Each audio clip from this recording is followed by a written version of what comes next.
안녕하세요. 한국외국어대학교 국제지역연구센터 HK 연구교수 박홍서입니다. 오늘은 중화제국은 어떻게 장기 지속되었는가에 관해서 말씀을 드리겠습니다. 중화제국은 역사상에 있었던 수많은 제국들과 비교해서 상당히 특이성을 갖고 있습니다. 그 역사의 장구성, 그리고 그 기간 내에 일관되게 동아시아의 패권 국가로 지속이 되었다. 이러한 특수성이 있는 것이고요. 진시황에 의한 전국 통일, 그리고 그 군 현제에 기반한 중화제국 시스템은 1911년 청나라가 붕괴되는 시기까지 2000년 동안 지속이 되었습니다. 어떻게 이 중화제국은 이 장기간 지속이 되었을까? 저의 기본적인 문제의식은 그만큼 중화제국의 통치 시스템이 다른 제국에 비해서 효율적이었다라는 생각을 갖고 있습니다.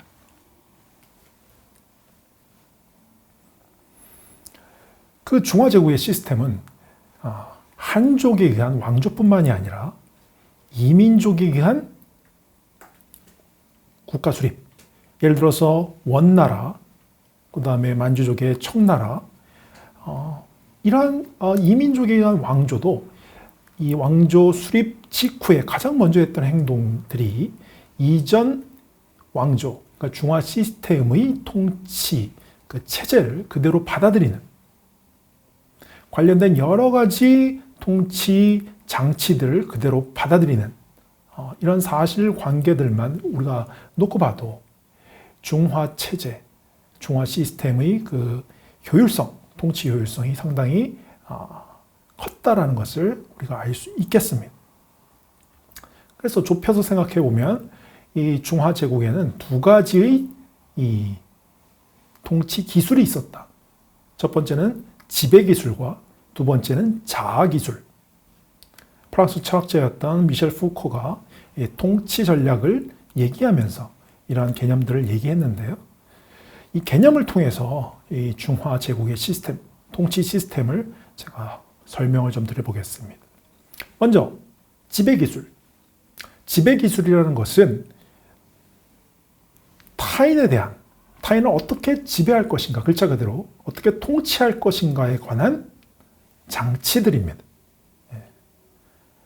자, 그러면 중화제국의 지배 엘리트들이 백성들을 통치하는 데 있어서 어떠한 지배 기술들, 장치들이 있었는가? 가장 먼저 폭력을 빼어놓을 수 없습니다. 중국이라는 나라는 엄청난 인구가 있었고, 또 이 면적도, 영토도 상당히 크죠.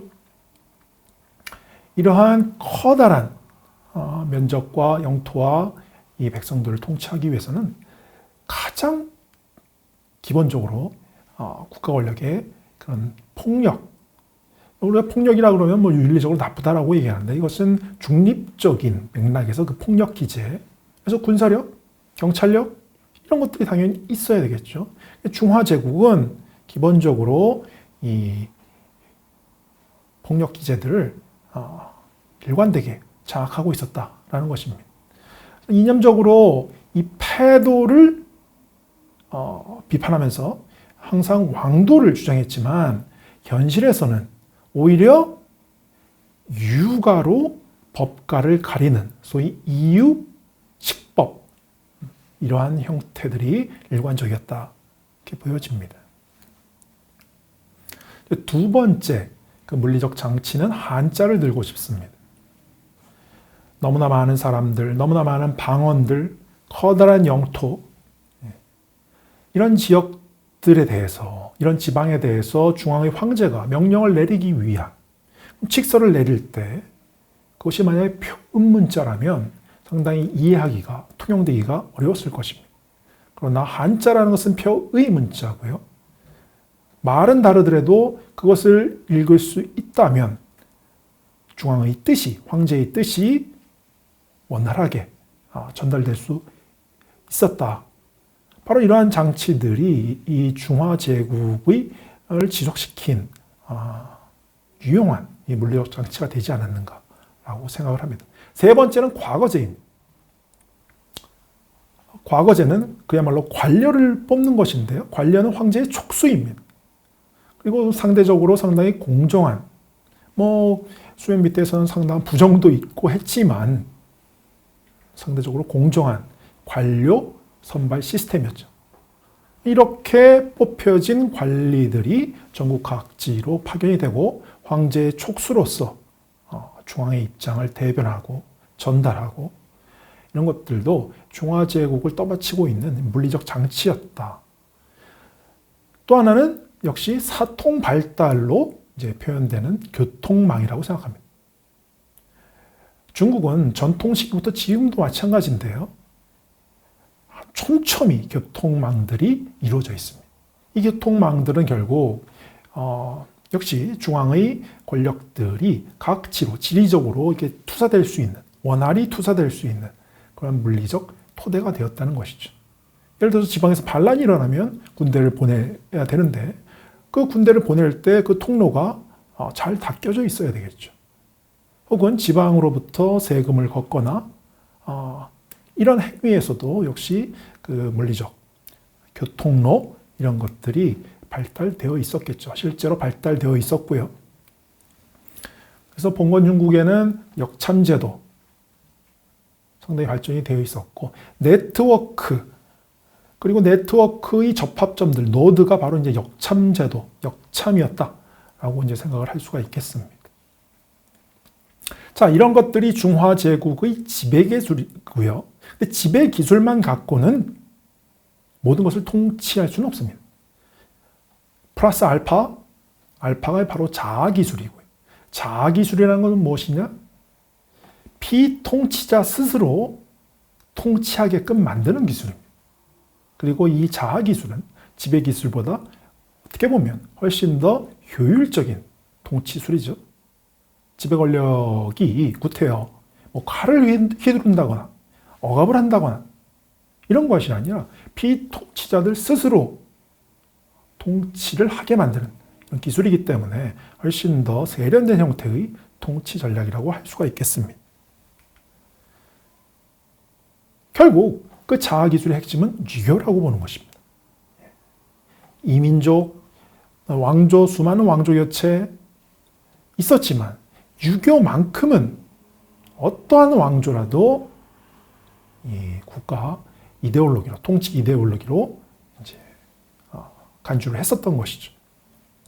그러니까 유교가 왜 자아기술의 핵심인가? 논어나 중용이나 유교 경전을 보면 항상 군자가 강조가 됩니다. 군자와 소인, 군자 대 소인. 그리고 이 유교라는 이데올로기는 끊임없이 군자를 강조하고 군자를 모범형 인간이라고 강조하고요. 논어에 보면 군자는 의로부터 깨달음을 얻고 소인은 이로부터 깨달음을 얻는다. 군자는 justice, 정의, 소인은 interest, 이익. 그러니까 지배 권력의 입장에서 보면 이 군자는 항상성이 있는 것이죠. 정의에서 깨달음을 얻기 때문에 그만큼 일관적이고 체제 순응적이고 의라는 것은 가변적이지 않기 때문에 그렇습니다. 반대로 소인을 대단히 비판하고 폄하하는데 소인은 이익에 따라서 행동하는 사람입니다. 그렇기 때문에 자신의 이익이 어떻게 달라지는지에 따라서 주군, 임금, 황제도 갈아칠 수 있는 것이죠. 이러한 생각들을 끊임없이 주입을 시키는 겁니다. 중용에서는 군자는 홀로 있을 때 스스로 삼가한다. 이런 구절도 나오는데요. 역시 스스로에 대한 감시 체제를 이 유교라는 것은 주입하고 있는 것이죠. 구태여 권력이 감시를 하지 않아도 피통치자 스스로 나는 군자이기 때문에 불손한 행위를 하면 안 된다라는 것을 또 어렸을 때부터 끊임없이 주입을 시키는 겁니다.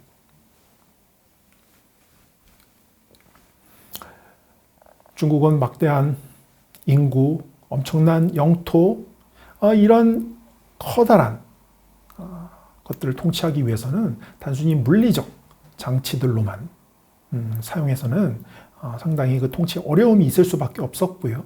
바로 유교의 자아통치 기술, 이것들은 매우 높은 가성비를 자랑했다. 이 통치 가성비를 자랑했다. 이렇게 좀 결론 지을 수가 있겠습니다. 그리고 유교의 통치술은 단순히 중국의 내지에만 활용됐던 것은 아닙니다. 내지에 대한 통치에만 활용됐던 것은 아닙니다.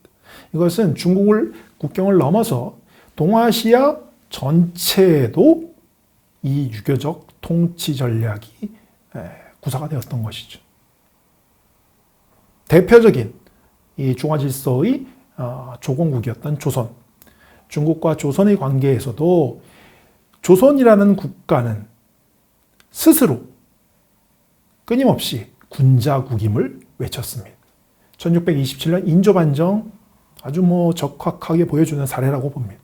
인조반정의 그 반정 세력들은 광해군을 끌어내린 가장 큰 이유가 광해군이 조선을 금수의 나라로 만들었다. 이런 논리를 이제 주장했던 것이죠. 그만큼 조선이라는 나라도 이 유교라는 것에 의해서 스스로를 자제하고 통제하고 이렇게 주체화가 되는 그랬던 것을 우리가 볼 수가 있습니다. 명이 망하고 청이 중원을 장악했음에도 불구하고 이 조선의 지배엘리트들이 만동묘를 만들어 놓고 명의 황제를 기리는 이런 것도 그만큼 그 스스로 통치하려고 하는 이 중국적 세계 질서, 유교적 질서를 내면화한, 주체화한 이 조선 엘리트들의 모습을 이제 반증한다. 저는 이렇게 봅니다.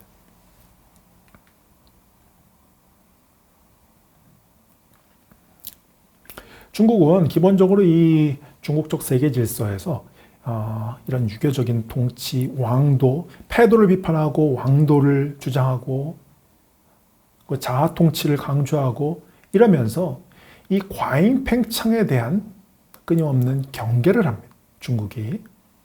그래서 실제로 이 한무제, 한나라 때 한무제 그 집권 당시에는 흉노적 공격하고 고조선에 한사군 만들고 이러면 상당히 좀 공세적인 외교 정책을 폈는데 한무제가 죽을 때 후손들한테 유언을 남깁니다.